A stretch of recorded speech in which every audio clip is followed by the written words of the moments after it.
Welcome to this week's episode of the Pull List Examiner. This is my weekly video where I take a look at my top 3 choices that I'm going to be looking forward to picking up on New Comic Book Day. New Comic Book Day this week is going to be September 28th, 2022. My pull list is very manageable this week, a lot smaller than in previous weeks, so I'm kind of glad. And actually, most of the titles this week on my list are the kind of the heavy hitter titles that I look forward to reading anyways. So let's take a look, jump in, and see what my top 3 are for this week. Coming in at number 3 this week is going to be Sergeant Rock vs. the Army of Dead. And this is brought to you by DC Horror label, which I think I've seen on a few other comics, but seems to be kind of a relatively new label to me.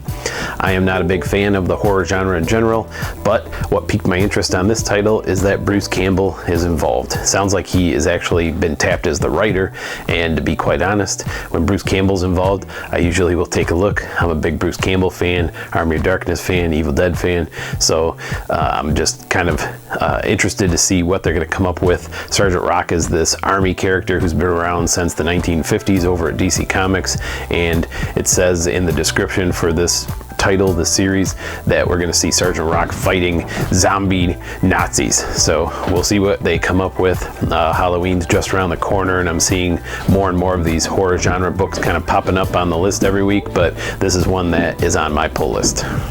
At number 2 this week is going to be Captain America, Symbol of Truth, issue number 5. Honestly, Daredevil, Punisher, and this title are my 3 last remaining Marvel titles that I am reading on a regular basis, at least. And other than if you count some of the offshoot titles that Marvel now publishes, such as Predator, which was a really cool series that just came out, and all the Star Wars titles that are under the banner of Marvel but are really Star Wars titles and not really part of Marvel, if you ask me.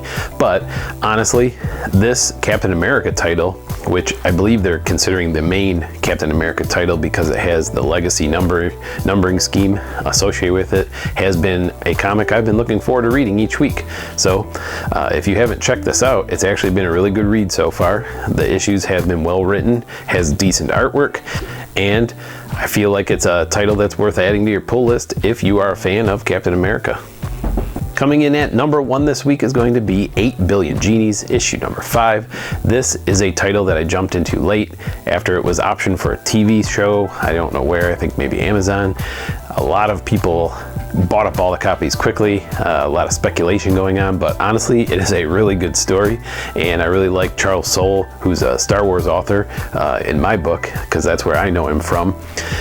He has written this title where genies show up all over the world, people are making wishes, there's chaos and craziness going on everywhere, and to be quite honest, it has been a really cool read, and I'm looking forward to seeing how the series progresses and finishes coming up in the next few issues. Thanks for watching this week's episode of the Pull List Examiner. I do not have any comics coming off of my pull list this week, so I'm not going to drop it like it's cold, but I will say, remember to read them, bag them, and board them. And always stay tuned for the next episode of the Pull List Examiner. Thanks for watching.